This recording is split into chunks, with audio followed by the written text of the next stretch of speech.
ما جعل الله من بحيرة ولا سائبة ولا وسيلة ولا حام، نہیں مقرر کیا ہے اللہ نے نہ بحیرہ کو اور نہ سائبہ کو اور نہ وسیلہ کو اور نہ حامہ کو۔ وَلَكِنَّ الَّذِينَ كَفَرُوا يَفْتَرُونَ عَلَى اللَّهِ الْكَذِبَ، لیکن جن لوگوں نے کفر اختیار کیا ہے وہ اللہ پر جھوٹ باندھتے ہیں۔ وَأَكْثَرُهُمْ لَا يَعْقِلُونَ، اور ان میں سے اکثروں کو عقل نہیں ہے۔ وَإِذَا قِيلَ لَهُمْ تَعَالَوْا إِلَى مَا أَنزَلَ اللَّهُ وَإِلَى الرَّسُولِ، اور جب ان سے کہا جاتا ہے کہ آؤ اس کی طرف جو اللہ نے نازل کیا ہے اور رسول کی طرف، قَالُوا حَسْبُنَا مَا وَجَدْنَا عَلَيْهِ آبَاءَنَا، تو کہتے ہیں کہ کافی ہے ہم کو جس پر پایا ہے ہم نے اپنے آباء و اجداد کو۔ أَوَلَوْ كَانَ آبَاؤُهُمْ لَا يَعْقِلُونَ شَيْئًا وَلَا يَهْتَدُونَ، اگرچہ ان کے آباء و اجداد نہ کچھ علم جانتے تھے نہ ہدایت یافتہ تھے، کوئی راہ اس کو پتہ نہیں تھا، راہ نہیں جانتے تھے۔ آیت مذکورہ آیت نمبر 103 میں مشرکین عرب کی تردید ہے، جنہوں نے بعض جانوروں کو اپنی طرف سے حرام قرار دیا ہے اور باقاعدہ اپنی طرف سے نام تجویز کیے ہیں اور نسبت اللہ کی طرف کرتے ہیں۔ دراصل دنیا عالم کی گمراہیوں میں سب سے بڑی گمراہی وہ شرک ہے۔ شرک کی تمام اقسام، انواع عدیدہ، کثیر اور بہت سارے ہیں، لیکن ان بدبخت مشرکین عرب جو تھے انہوں نے جانوروں کو بھی شرک کا ذریعہ بنایا تھا، اور ایک شیطانی حربہ ہے۔ شیطان نے تو کہا تھا وَلَأُضِلَّنَّهُمْ وَلَأُمَنِّيَنَّهُمْ وَلَآمُرَنَّهُمْ فَلَيُغَيِّرُنَّ خَلْقَ اللَّهِ فَلَيُبَتِّكُنَّ آذَانَ الْأَنْعَامِ۔ شیطان نے کہا تھا کہ میں ان کو گمراہ کروں گا اور ان کو امید ارزوئی دلاؤں گا، میں ان کو حکم کروں گا پس کاٹیں گے یہ جانوروں کے کان۔ شیطان نے اپنے کوشش سے بہت سارے لوگوں کو شرک میں، کفر میں مبتلا کر دیا ہے، اور مشرکین نے بتوں کے نام پر جانوروں کے کان کاٹ دیے اور کئی جانوروں کے نام بتوں کے نام کر دی۔ آیت مذکورہ میں 4 جانوروں کا بیان ہے جو مشرکین نے اپنی طرف سے ان کے نام تجویز کیتے اور نسبت کرتے ہیں اللہ کی طرف، اور 4 جانوروں کے نام یہ ہے: بحیرہ، سائبہ، وسیلہ اور حام۔ پہلا جانور بحیرہ کے حوالے سے زجاج کا قول ہے کہ جاہلیت میں جب کسی اونٹنے سے 5 مرتبہ بچے پیدا ہو جاتے اور 5ویں مرتبہ مذکر ہوتا تو اس کے کان کو چیرتے تھے، پھر نہ اس کو ذبح کرتے تھے، نہ اس پر سواری کرتے تھے، نہ پانی سے روکتے تھے، نہ کسی جگہ چرنے سے منع کرتے تھے۔ اور سیدنا قتادہ کا قول ہے کہ جب کسی اونٹنے کے 5 بچے پیدا ہو جاتے تو 5ویں بچے کو دیکھتے تھے، اگر نر ہوتا تو ذبح کر کے کھا جاتے تھے، اور اگر مادہ ہوتا تو کان چیر کر چھوڑ دیتے تھے، پھر اس اونٹنے پر نہ سواری کرتے تھے اور نہ اس اونٹنے سے کوئی کام لیتے تھے۔ دوسرا جانور سائبہ ہے۔ محمد ابن اسحاق کا قول ہے کہ صاحبہ وہ اونٹیں ہیں جس کے 10 بچے پیدا ہو جائے پھر اس کو چھوڑ دیتے تھے، نہ اس پر سواری کرتے تھے، نہ اس کے بال کاٹتے تھے، نہ اس کا دودھ دوتے تھے، لیکن مہمانوں کو اجازت ہوتی تھی۔ اور صاحبہ کے بارے میں دوسرا قول یہ بھی ہے کہ صاحبہ وہ جانور ہے یا وہ جانور تھا جو بتوں کے نام پر چھوڑ دیتے تھے، بت خانہ کے پجاری جو ہے اس کو حوالہ تھی، اس کا گوشت صرف وہ لوگ کھاتے تھے۔ تیسرا جانور وسیلہ ہے۔ وسیلہ یہ لوگ اس بکرے کو کہتے تھے جس کے 7 مرتبہ بچے پیدا ہو جائے، 7ویں مرتبہ پر اگر مادہ ہو تو اس سے عورتیں فائدہ نہیں اٹھا سکتی تھی، اور اگر نر ہوتے تو سب مرد عورت اکٹھے کھاتے تھے۔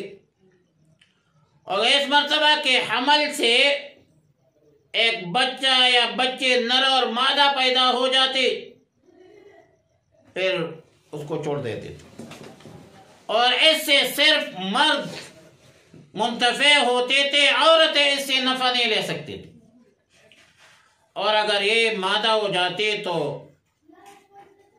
مرد عورتیں جو ہے سب منتفع ہوتی تھی۔ عجیب قانون تھا ان لوگوں کا، بدبختوں کا۔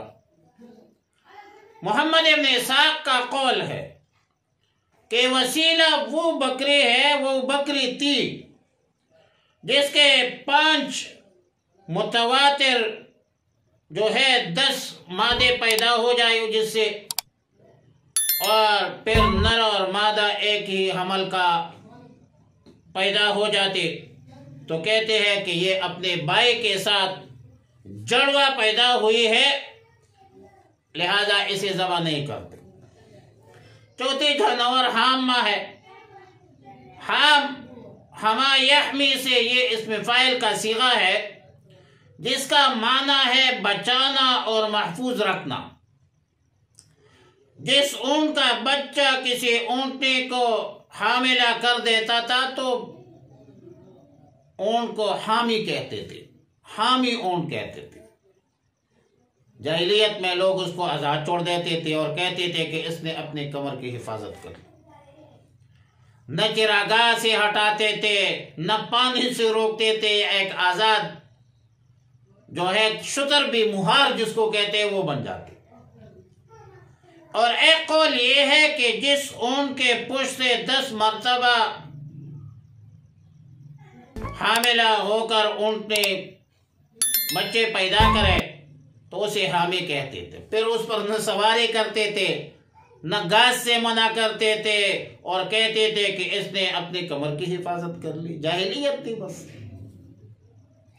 یہ سب تحریم اور تحلیل جاہلیت کے زمانے میں لوگوں نے خود ساختہ احکامات بنائے تھے، خود ساختہ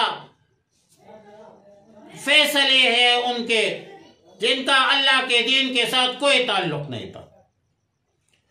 بلکہ ان بدبختوں کی مزید بدبختی یہ تھی کہ اس کی نسبت اللہ کی طرف کرتے تھے۔ تو اللہ تعالیٰ نے فرمایا کہ ما جعل اللہ من بحیرۃ ولا سائبۃ ولا وسیلۃ ولا، اللہ نے یہ مقرر نہیں کیا ہے، بلکہ یہ قمقلوں نے اپنے طرف سے جھوٹ بنایا ہے۔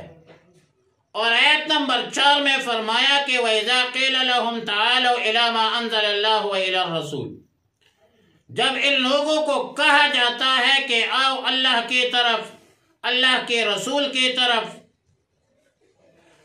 تو یہ جو تم نے اپنے طرف سے چیزوں کو حلال حرام کرنا شروع کیا ہے اس کو چھوڑ دو، تو کہتے ہیں قالوا حسبنا ما وجدنا علیہ آباؤنا،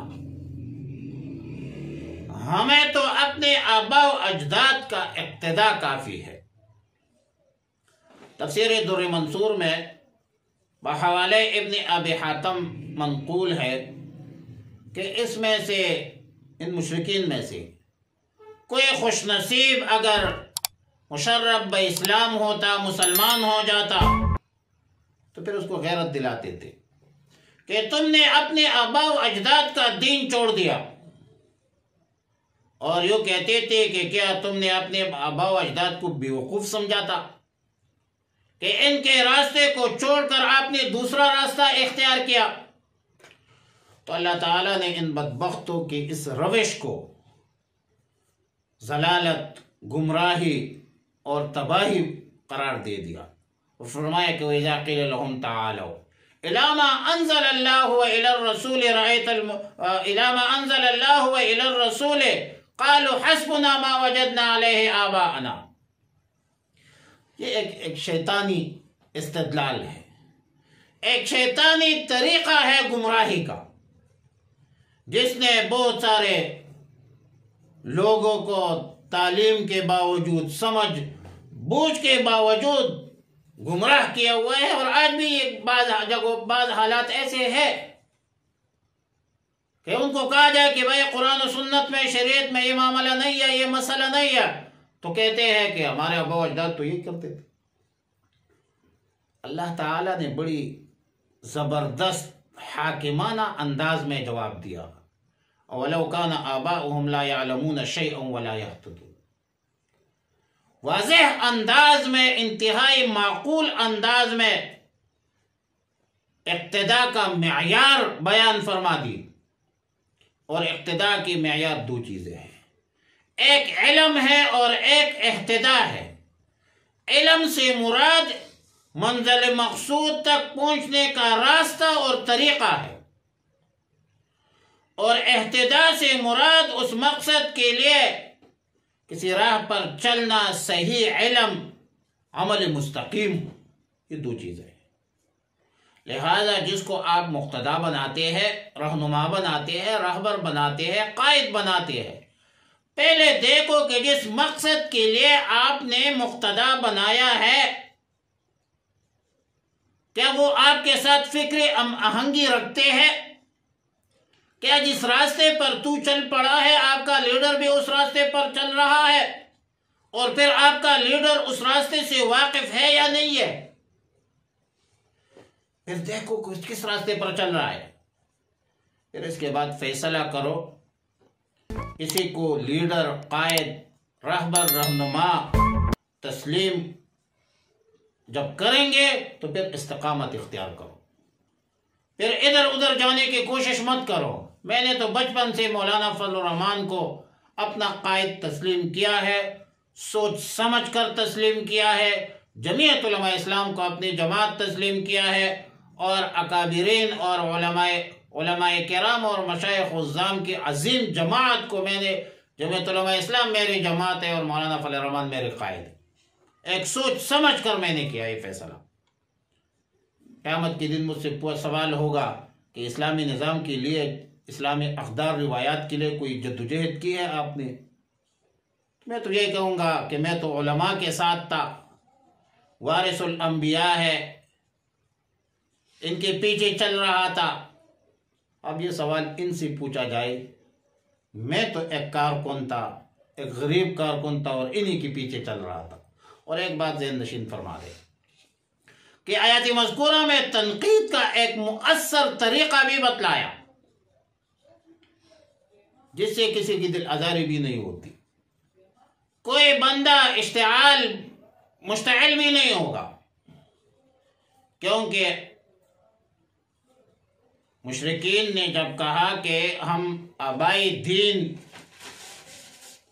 کی تقلید کرتے ہیں اور اپنے آبائی دین کی تقلید کا دعویٰ کیا، تو جواب میں اللہ تعالیٰ نے نہایت شائستگی سے، معقول انداز میں، سوالیہ انداز میں فرمایا کہ کیا تمہارے آبا و اجداد علم رکھتے تھے؟ دوسرا سوال یہ کیا وہ تمہارے آبا و اجداد ہدایت یافتہ تھے؟ یہ نہیں فرمایا کہ تمہارے آبا و اجداد تو گمراہ تھے، تم بے گمراہ ہو، بلکہ اللہ تعالیٰ نے ایک دعوت فکر دی، ایک اصولی سوال کیا، اور ایک بہترین انداز سے ان سے سوال کیا کہ کیا تمہارے آباء و اجداد کے اندر علم اور احتیاط تھی، کیا وہ قیادت کے اہل اور قابل تھے؟ یہ دو چیزیں جو ہے وہ ضروری ہے۔